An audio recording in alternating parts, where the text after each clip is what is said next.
오늘 주연 후 두 번째 주일을 맞이하였습니다. 주연이란 말이 주님께서 현현하셨다, 등장하셨다라는 뜻입니다. 그래서 주님께서 이 세상에서 나타나셨다. 그리고 그분이 우리에게 뭔가를 지시하셨다, 보여주셨다. 라는 것을 우리가 알게 되는 거죠. 오늘은 세례 요한의 그 예수님을 향한 말들과 세례 요한의 제자들이 예수님을 따라가는 장면이 요한복음에는 이렇게 말씀이 증거되어지고 있습니다. 세례 요한이 바리새인들과 서기관들과 다툼이 일어납니다. 어떤 다툼이 일어나냐면 너가 왜 이런 권위로 물 세례를 주냐? 네가 엘리야냐? 이렇게 물어봐요. 나는 엘리야가 아니다. 도대체 너는 뭐냐? 이렇게 질문을 해요, 사람들이. 유대인들이 질문을 합니다. 그 사람들은 기본적으로 질문하기를 좋아하고 대답하기를 좋아합니다. 그래서 유대인, 지금 예루살렘이나 이스라엘 가면 대학교에 도서관이 두 개가 있습니다. 하나는 막 토론하며 공부할 수 있는 도서관 하나는 조용히 책을 볼 수 있는 도서관 하나. 기본적으로 이 사람들이 질문과 답을 계속해요. 그래서 논리적인 부분을 맞춰가는 거죠. 그래서 그러한 어떤 학문적 방법들이 있어요. 자기들 안에서. 현명한 거죠. 같이 대화하며 토론하며 하다가 내가 모르는 것이 무엇인지를 알고, 그죠? 맞잖아요. 그리고 따로 내가 공부할 게 있으면 따로 저기 조용한 곳에서 책을 읽고 공부하고, 때로는 모여서 함께 토론하면서 내가 모르는 것과 아는 것을 서로 공유하고 나누면서 지식을 습득해 가는 과정이 있거든요. 그죠? 그래서 내가 논리적으로 부족하면 그 논리적인 것을 배우는 거죠. 그런 어떤 교육 방법들이 있어요. 좀 똑똑한 거죠. 물론 그리스도도 이것을 했지만, 이들은 계속하고 있다라는 거죠. 기본적으로 질문을 해요. 도대체 당신이 누구냐? 세례 요한에게. 나는 엘리야도 아니고 나는 그 무엇도 아니다. 단지 나는 주님의 길을 예비하는 사람이다라고 자기 자신을 딱 정의를 그렇게 해놓습니다. 그럼 내가 어디까지인지를 알고 있는 사람은 행복한 거예요. 그죠? 내가 어디까지 있는가? 나라는 존재가 어디까지인지를 아는 사람. 그것은 복된 사람이죠. 그죠? 복된 사람입니다. 그리고 나서 그 논쟁을 벌이고 나서 그 다음에 오늘 29절 등장하는 거예요. 요한이 예수님께 자기에게 나와왔어요.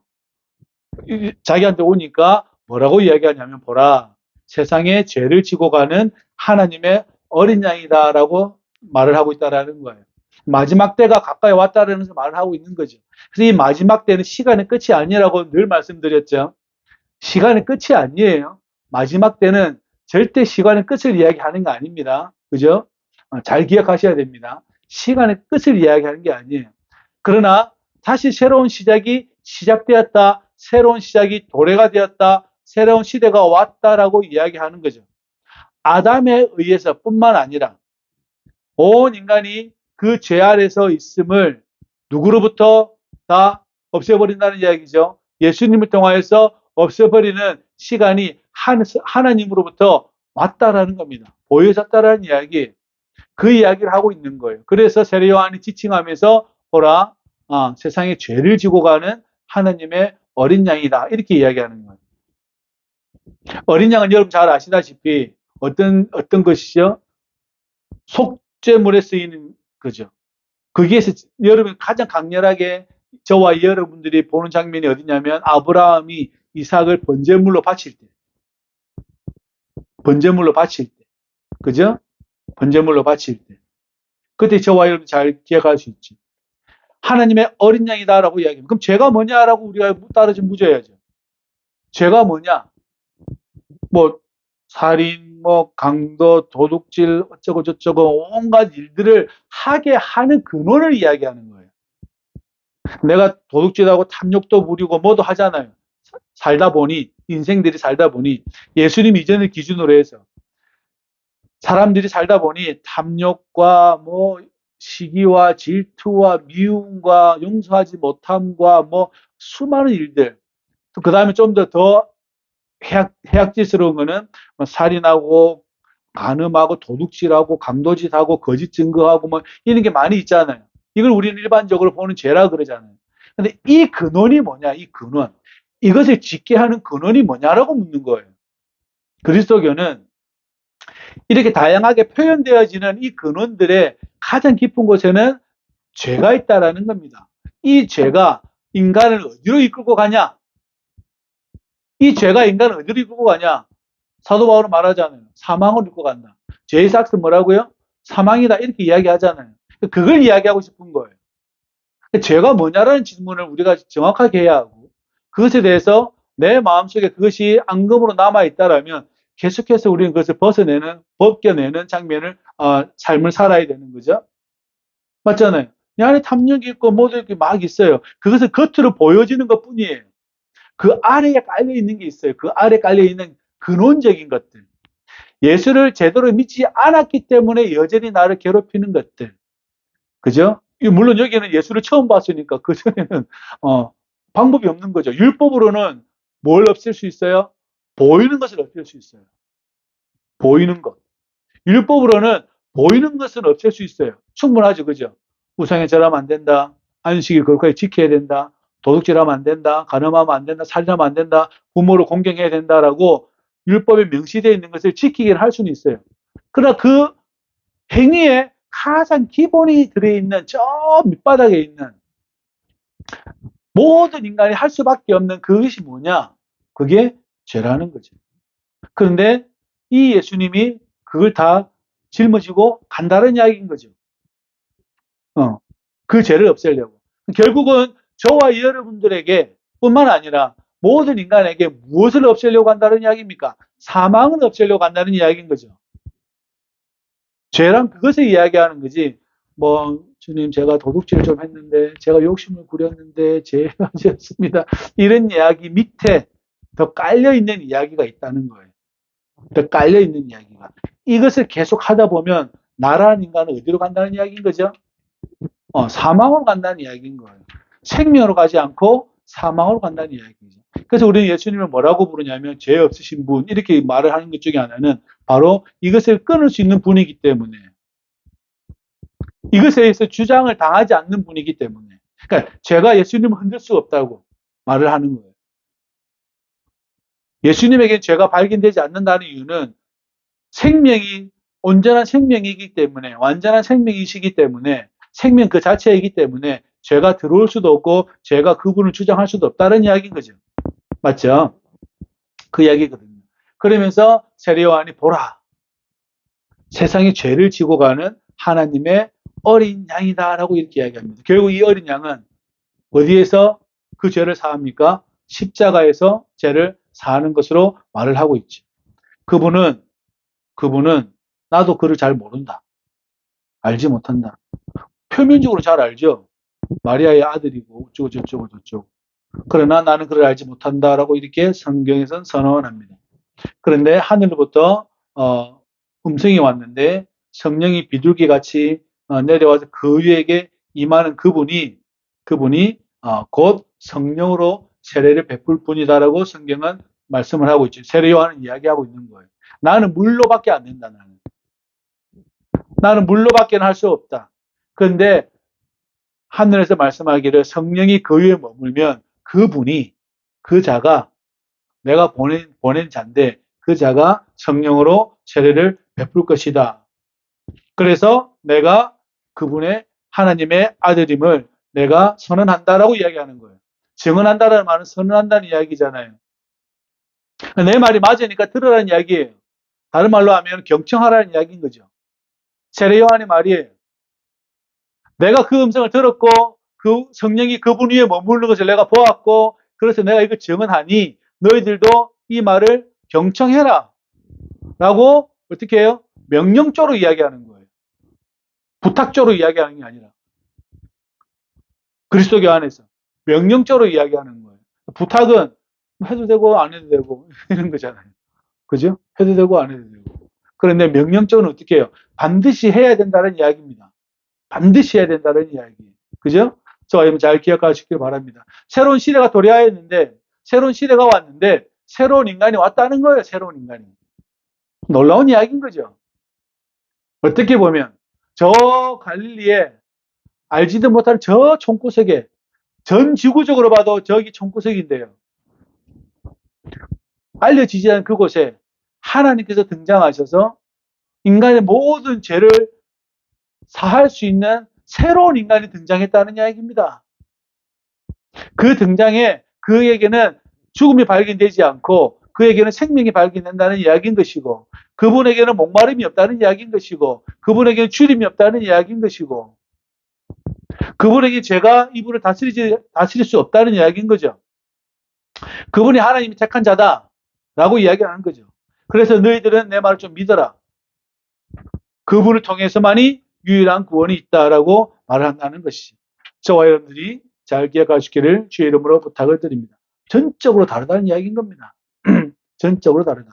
너무 매력 있지 않아요? 저는 이 그리스도교가 너무 매력 있어요.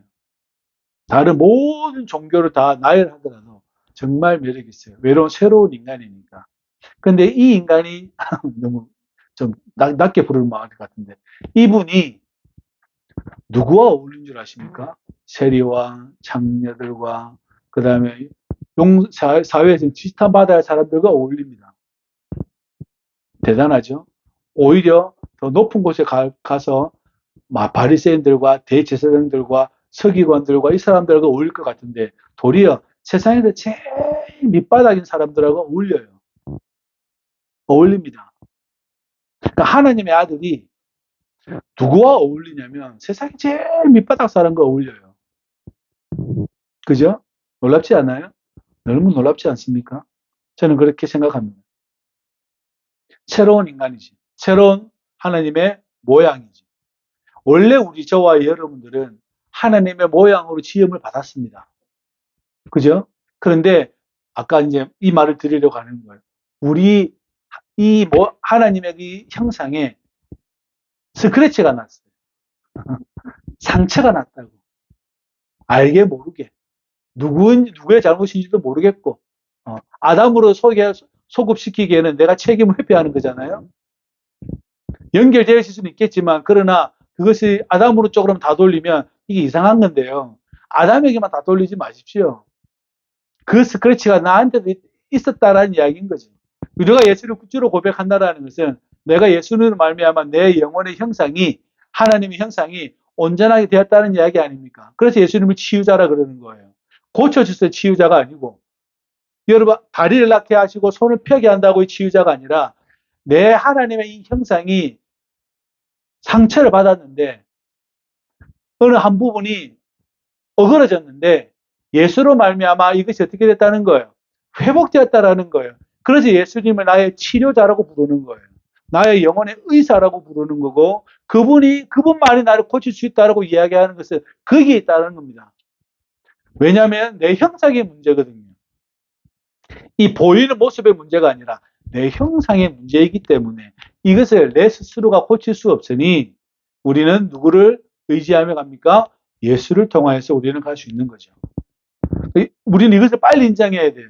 내 형상이 조금 문제가 있구나. 스크래치가 났구나. 어디가 한쪽이 좀 아프구나. 그래서 이것을 고치고자 하는데, 이 고치고자 하는 방법이 무엇입니까? 라고 물어보면 예수 그리스도밖에 없다라는 것을 저와 여러분들이 인정해야 된다는 것이죠. 그렇게 되시기를 주의 이름으로 부탁을 드립니다. 그 다음날 요한이 또 제자 두 사람과 함께 이렇게 섰는데, 예수님께서 다니심을 보고 뭐라고 이야기하냐면, 보라 하나님의 어린 양이다. 두 번째 이야기합니다. 두 번에 이야기합니다. 그러니까 요한의 제자들이 예수님을 따라가 버립니다. 세례 요한은 쿰난 공동체의 금욕주의자들을 그랬죠. 그 다음에 종말론적인 삶을 사는 사람들이라고 그랬죠. 사막에 나가서 늘 몸 씻고 회개하고 주님 새벽 떠오를 때까지 기도하고 나아가지 않고 메뚜기와 석청을 먹고 옷 한 벌에 그저 사는 사람들이에요.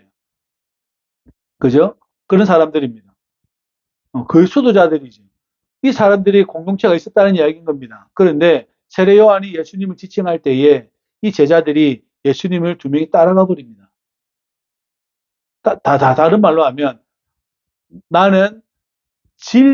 우리 공동체는, 특별히 나는 진리를 비추는 그냥 그것일 뿐이고 본래 진리는 이분이다라고 지칭할 때에 제자들이 따라갑니다. 이것을 신학적으로 이야기하면 요한 공동체가 예수님 공동체에 흡수됐다고 이야기합니다. 따라가 버린 거죠. 왜냐하면 세례 요한은 끊임없이 자기가 이분에 앞서서 나는 길을 예비하는 자로서의 삶, 우리는 그렇다라고 이야기했기 때문에, 그래서 진짜가 나타났다라고 이야기한 거죠. 원래 율법이 말했던 분, 예언자들이 말했던 분, 그분이 이분이시다라고 이야기할 때에 제자들이 따라가게 됩니다. 그리고 예수님에게 와서 이야기합니다. 예수님이 물어봅니다. 두 명이 따라오니까 하는 이야기예요. 무엇을 구하느냐? 두 명이 따라오니까 무엇을 구하느냐라고 물어봐요. 그러니까 이 두 사람이 뭐라고 이야기하냐면, 랍비여 어디 계시오니까 이렇게 물어봐요. 다시 말하면 당신께서 계시는 곳이 어디입니까? 라고 물어봐요. 주님, 당신께서 계시는 곳이 어디입니까? 라고 물어봐요. 그러니까 이제 가서 뵙고 뭔가를 하겠다는 이야기인 거죠. 대화를 하겠다는 이야기인 거예요. 자기 스승, 즉 세례 요한이 자기 스승이 저분이 진짜다라고 이야기했을 때, 내가 말했던 분이 저분이다, 성령이 비둘기같이 그 위에 임재하신 분은 이분이다라고 이야기했을 때 두 제자가 따라갔는데, 그 두 제자가 예수님을 보고 하는 말이에요. 어디 계십니까? 이렇게 물어보는 거예요. 무엇을 구하느냐고 물어보니까 당신은 어디 계십니까? 이렇게 이야기해요. 당신이 지금 묵는 곳, 기거하는 곳, 거하시는 곳이 어디입니까? 물어봐요. 그러니까 우리 예수님께서 뭐라고 말씀하냐면, 와서 보라 그래요. 와서 보라. 말이 안 맞죠? 어. 예를 들면, 목사님 댁이 어디세요?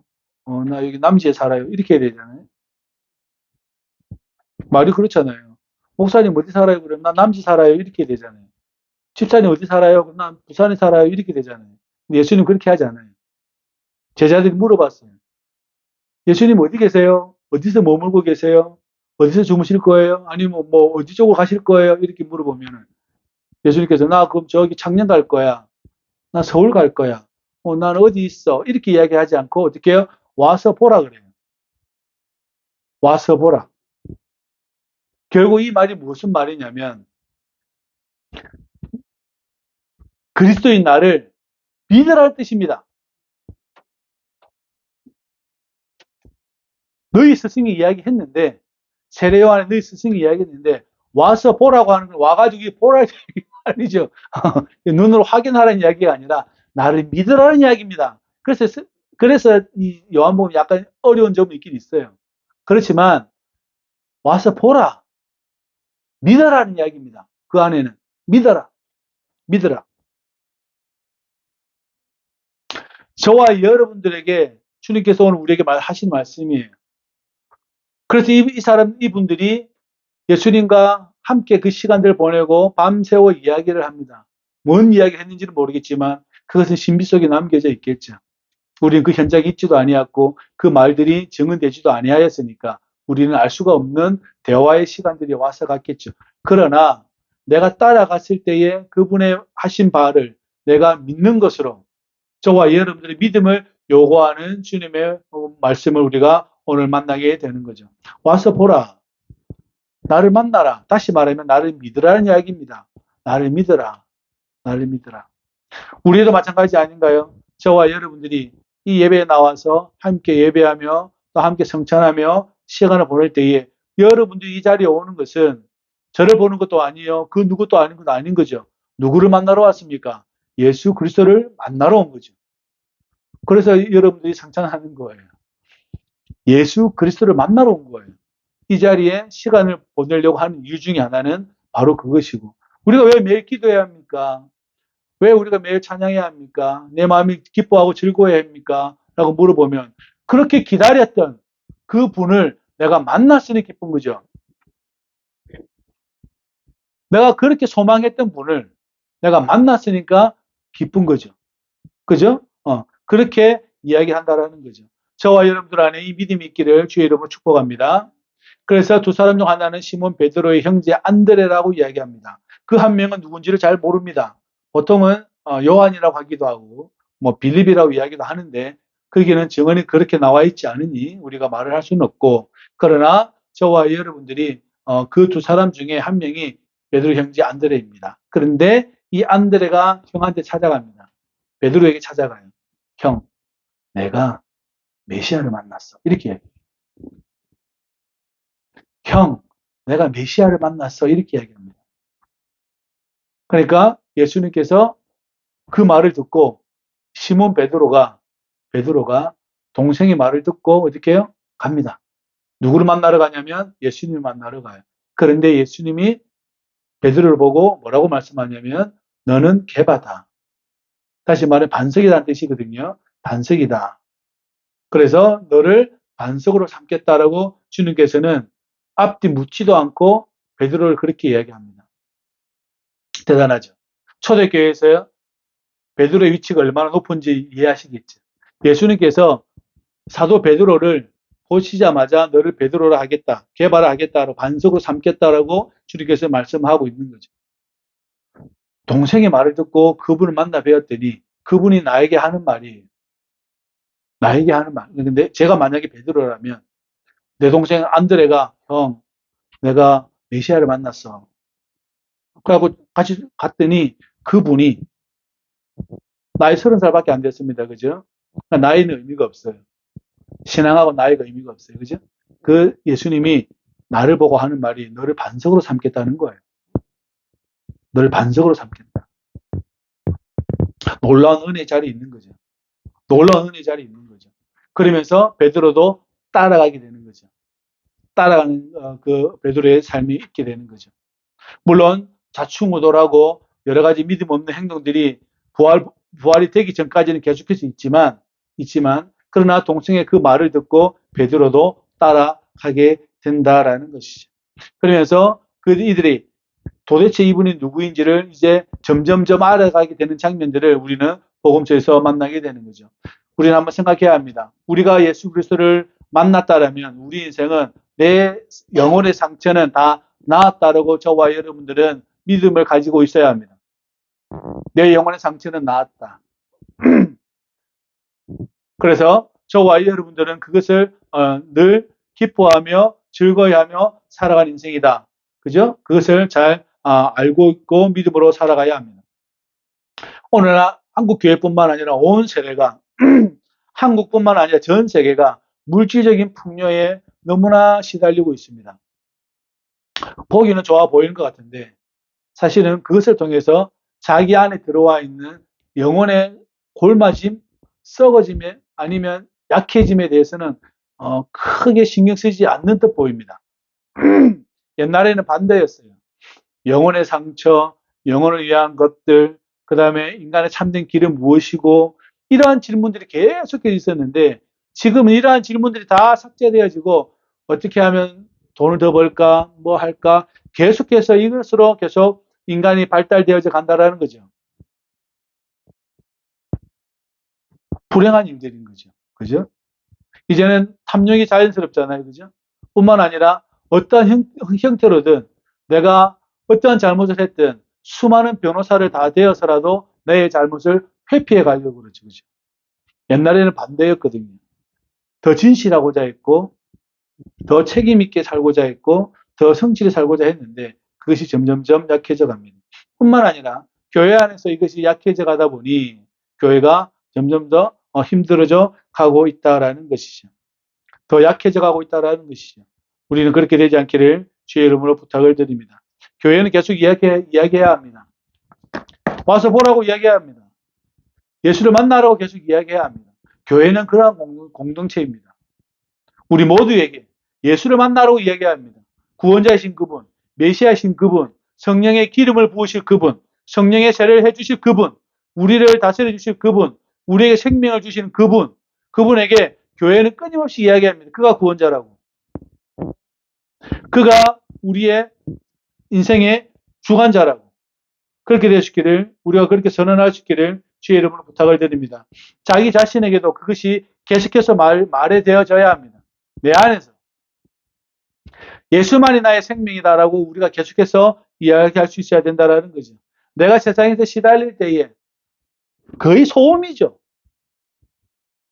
그러지 않아요?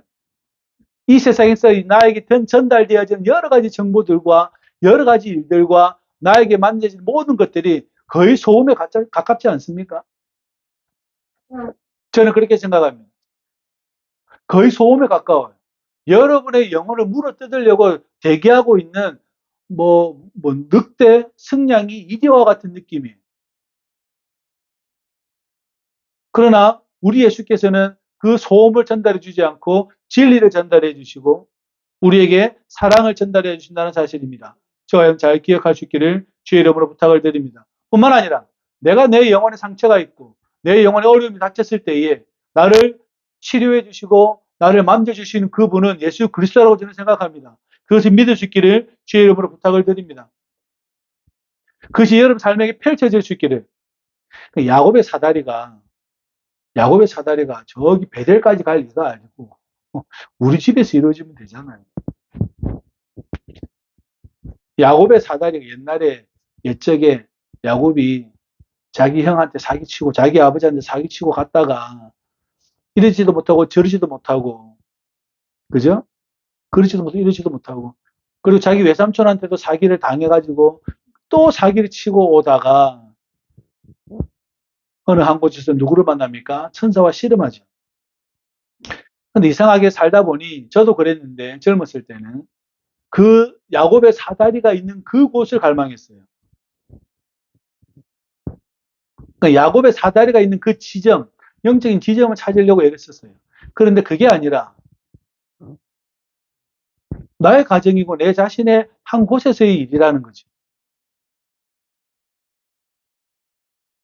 끊임없이 그 진리를 구하기 위해서 막 다녔는데 아니더라는 이야기인 거죠. 거기에는 없더라는 이야기인 거죠. 제 경험상 그렇습니다. 제 경험상. 진리를 찾아 그렇게 애를 썼거든요. 정말 그랬어요. 말로 다 할 수는 없지만 그랬어요.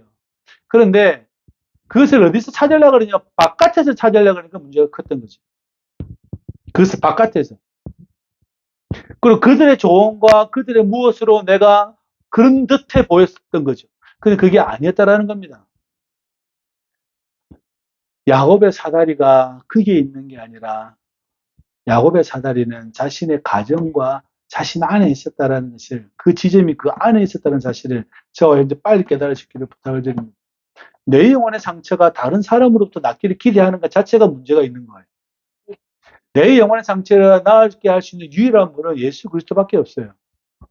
이분밖에 나의 영혼을 고칠 분이 없어요. 그럼 나는 누구만 의지하면 됩니까? 예수 그리스도만 의지하면 되는 거죠. 그럼 세상의 소리들은요, 다 소음인 거죠. 다 소음인 거죠. 저는 그렇게 생각합니다. 그들의 조언, 그들의 좋은 말, 충고들은 옳습니다. 좋은 거예요. 그러나 예수 그리스도만이 나에게 유일한 해결책이라는 것을 저와 여러분들이 잘 알 수 있기를 주의 이름으로 부탁을 드립니다. 오늘도 우리가 이것을 찾기 위해서 저 번잡한 거리를 떠돌거나 아니면은 저 바깥에서 이유를 찾거나 한다면 우리는 여전히 잘못된 것을 찾고 있게 되는 거죠. 교회는 반드시 예수가 그리스도라는 것을 선언해야 하고 또한 저와 여러분들은 그것을 통해서 내 안에서 그 야곱의 사다리처럼 만나고 또한 내 안에서 그 영혼의 치료자이신 예수 그리스도를 만날 수 있기를 주의 이름으로 부탁을 드립니다. 주께서 부르십니다. 와서 보라. 와서 보라. 오늘 말씀처럼 여러분 그를 가서 만나십시오. 여러분이 그분을 만나십시오. 그분을 만나시면 그분이 메시아이시고 그분이 그리스도임을 여러분도 고백하게 될 것이고 여러분 평생에 주님을 따라가는 놀라운 삶이 펼쳐질 줄로 믿습니다. 기도합시다. 할렐루야. 고마우신 아버지 하나님, 우리에게 하나님의 어린 양이신 세상의 죄를 지고 가시는 놀라운 일을 보내주심에 감사를 드리옵나이다. 예수를 만나기를 원합니다. 예수를 경험하기를 원합니다. 그리스도를 따르기를 원합니다. 주여 우리와 함께하여 주시고 우리의 이 고백과 이 믿음의 선언이 주님의 은혜로 말미암아 더 성령의 기름 부으심으로 말미암아 있기를 원하오니 주여 함께하여 주옵소서. 예수님의 이름으로 기도합나이다. 아멘.